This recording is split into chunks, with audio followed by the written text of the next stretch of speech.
Hey, what's up, guys? It's Russo and Jordy with Backdoor Fantasy Sports, and we've got another Prize Picks video for you. We're going to be talking about Monday Night Football on November 27th. We've got a matchup between the Bears and the Vikings. But before we get into that, if you've never tried Prize Picks, use our promo code and they'll double your first deposit up to $100. If you put on like 50 or 75, they'll match that with like another 50 or another 75. But if you just do the full 100, you'll get 200 to play with for just your original deposit of $100. So just use the promo code below and they'll hook you up with that deal. And if you're new to our channel, make sure you subscribe and hit the notification bell. We run two shows here. We run a late night show, which is, we kind of refer to it as the first look show. So when the board is just beginning to populate, a lot of times they have some really good values on the board, and we try to catch those. So we stay up late and try to find the best values for you. And just about every day, they end up getting bumped up like a full point, point and a half, sometimes 2 full points. And sometimes they just get removed entirely. And we've had a lot of situations where we were able to lock those in the night before, and we were happy we were able to. We also have a daily show. So once the board's fully populated, we look for all the value because you have a lot more options at that point. And sometimes it's just like another full set of picks that we like. And sometimes we are just giving you some pivot options if the picks from the night before have been removed or have been moved to an uncomfortable line, that you don't want to play now. Make sure you're subscribed and you'll be notified as soon as we drop our videos. And we also have a Discord. If you're into stuff like Discord, you can check out ours by the link in the description of the video.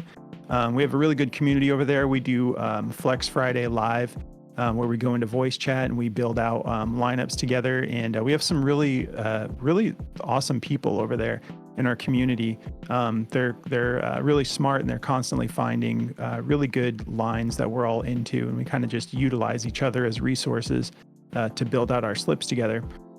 So definitely check it out if you like Discord. And before we get into anything else, I just do want to do a quick shout out to Patrick Bush. I think that's his name. That's what his username is, like Patrick Bush 8287. We actually just got to a point where we qualified with YouTube for super chats and super thanks. We had some people reaching out asking if we had like a donation button. We're never going to ask you guys to give us any money, obviously, for something like that. But it was really nice that as soon as it became available, Patrick hooked us up with a little a super thanks and just, said some nice stuff. And he's been with us since the very beginning, since our channel was like under 100 subscribers. So he's been riding with us for a while. We just wanted to give him a shout out and tell him thanks for all of his positivity that he's always bringing. And we're happy that he's been a part of this community from the very beginning. So anyways, let's do a recap of the Sunday picks. We had some close calls. So we went for 6 picks for Sunday, and I'll get started with mine. I had Njoku for over 4.5 receptions. He ended up going for 6. It played out well. Even though DTR didn't have a great game, it didn't end up affecting Njoku. And then we also took Baker Mayfield for at least 1 interception.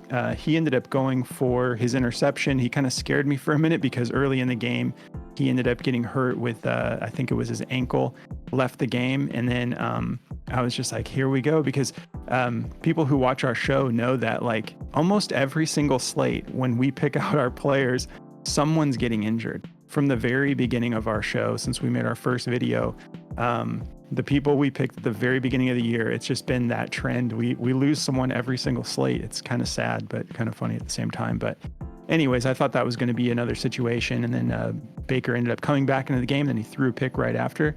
And so he cashed on that. And then I also took Jaylen Warren for over 49.5 rushing yards. He went for 49.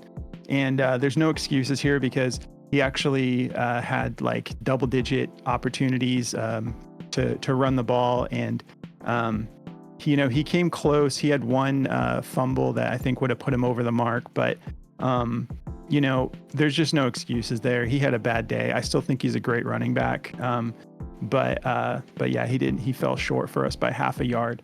What did you have for us, Jordy? Yeah. So it was funny. I was watching that Jaylen Warren game, and because I had him in my fantasy lineup, so I was like kind of sweating it out a little bit. But as he was reaching the ball to get that last yard, he fumbled it. So I think if he would have extended it and got the yardage he was trying to get, he would have been fine. But, he had 13 attempts. So it's like that was just a unbelievably bad game for a running back. Tough defense, though. I mean, it's a tough defense. So anyway, getting into mine, I took Tank Dell for 5 receptions or over 5 receptions, and he pushed at 5. So we needed him for 6, and he got 5. So not a loss, not a win. I had Amari Cooper for over 3 catches. He needed 4, and he had 2 on 6 targets because DTR went 14 for 29. So not a great outing for a quarterback trying to win the starting job. He just had an all-time awful game and ended up getting benched, and I was losing my mind. So that was not good. He sailed it over his head a couple times, hit the dirt in front of him. Just not a good outing. But we also took Joe Mixon, and he needed over 2 receptions, and he had 2 targets, and he caught both. So if he just would have gotten one more, which, he had plenty of opportunities where I was like begging Burrow to throw it to him. Or not Burrow, but whoever, Jake Browning, I guess. Yeah. And he just didn't throw it to him. So, we had some bad backup quarterback play and, some unfortunate lines. But, that's betting, man. Can't always win. Yeah. Yeah. I mean, it could have been worse. But anyways, let's get into our picks for Monday night. To get us started, I'm going to be taking a rushing prop, and it's going to be Justin Fields. I like Justin Fields to go over 52.5 rushing yards. So I'm going to take the over on this. And let's get into the details here. If we look at his last game against Minnesota, he ran the ball 8 times for 46 yards. And what I really want to pay attention to here is the 5.8 yards per carry. He does that pretty regularly, like just about like with no matter who he's playing against. And so if we look at what he did just last week in his first game back, he actually ran the ball 18 times for 104 yards against the Lions, who, at least the narrative at the beginning of the year and like really the first half was that they're hard to run the ball on. I know that, things change over the course of a season, but still he ran for 104 yards, still averaging that 5.8 yards per carry just last week.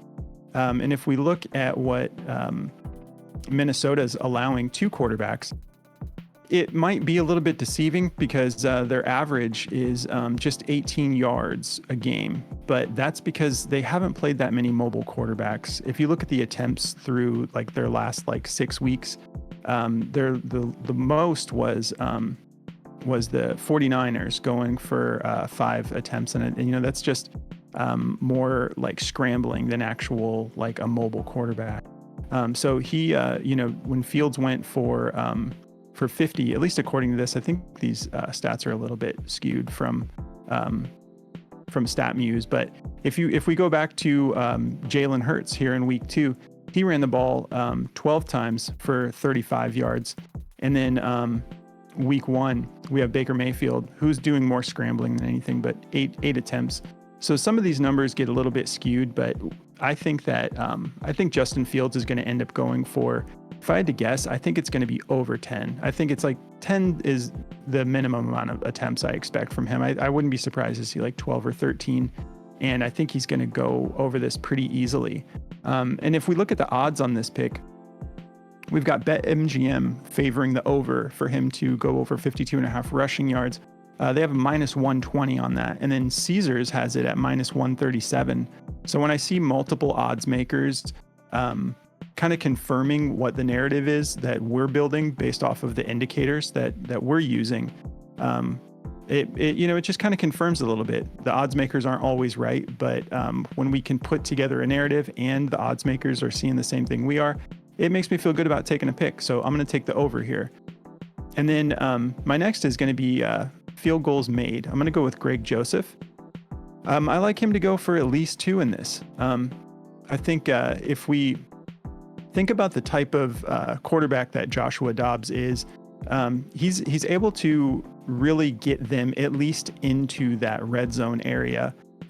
using his legs, and he's able to keep plays alive. It's not always pretty, but he's been impressive. As an Arizona fan, I loved what he was doing for us in Arizona, and then he went right over to Minnesota and just took over, within a week of being there, and he's been doing a great job. So I think he's going to get them into the red zone, but the Bears do have a good defense right now, especially in the red zone.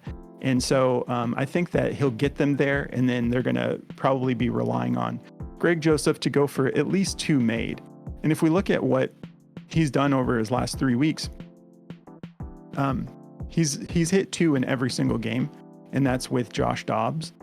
And so if we take a look here at what the Bears are allowing to kickers, the entire season they're averaging 2 attempts per game from kickers.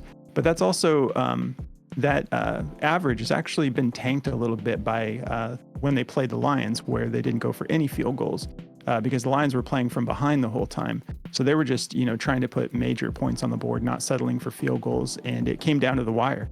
And the Lions ended up winning that game, I believe, with that last minute touchdown. It's with 30 seconds left or something. But so if you don't pay attention to this week with 0 attempts, we're looking at 3, 2, 3, 3, 3, 3, at least 3 pretty much over the last 6 weeks attempts. And then, during that time, just about all of these kickers were going for at least 2. And then you've got up here in week 6 where Greg Joseph went for 3 attempts, and he was able to sink 2 of them.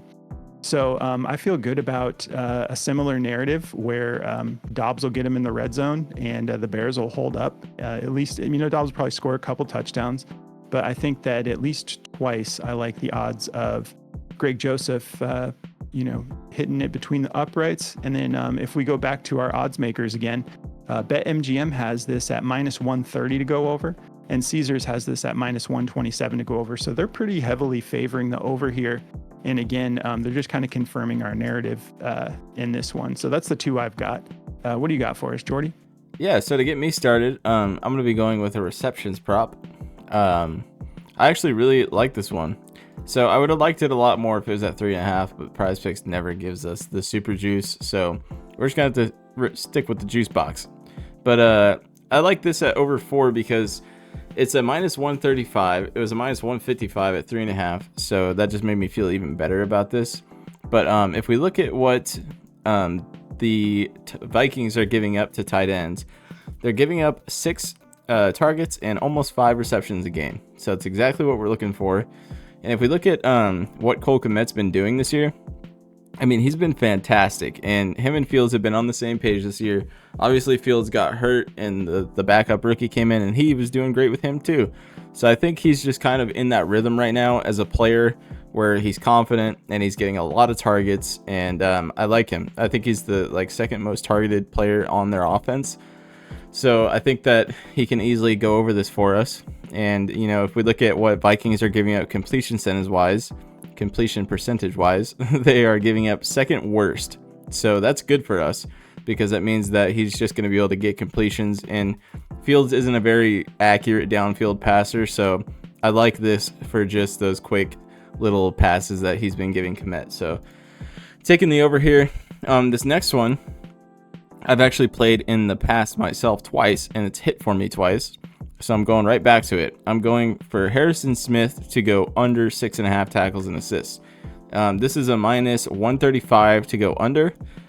And, the thing of it is with him is he gets about 6 a game. So, you could be a little intimidated by it, but he's only gone over this twice this year. And when he did, he crushed it. But that was against Kansas City and Carolina, who have 2 of the worst offensive lines in the game. And they throw a lot up the middle. So it's he has a lot of opportunities to get some tackles being the free safety. So I like him to go under this because, if we look at the past, he's only gone 6, 6, 6, 5, 5, 4, 4, and then the 2 monster games. But, if we look at the Bears O-line, they're ranked 16, so they're not great, they're not bad. And he's actually played them before, and he only went for 5 combined. So I'm feeling pretty comfortable about this. I don't see a situation where he goes anything over 6 tackles for safety is pretty insane. So the fact that he's maintaining 6 is pretty good, but I have faith that he'll go under this again. And when I had first looked at it, it was a minus 145. So, I like this a lot to go under, and that's my 2. Great. So yeah, that's the 4 we've got for you. Mix and match them. If you have other plays you're getting into and you want to just use a couple of these, just use them however you like. But just make sure you have some fun, relaxing on a Monday night and enjoying some football. And just want to thank all of our new subscribers, everyone that's new to the channel. We appreciate you guys stopping by, and we'll catch you in the next video.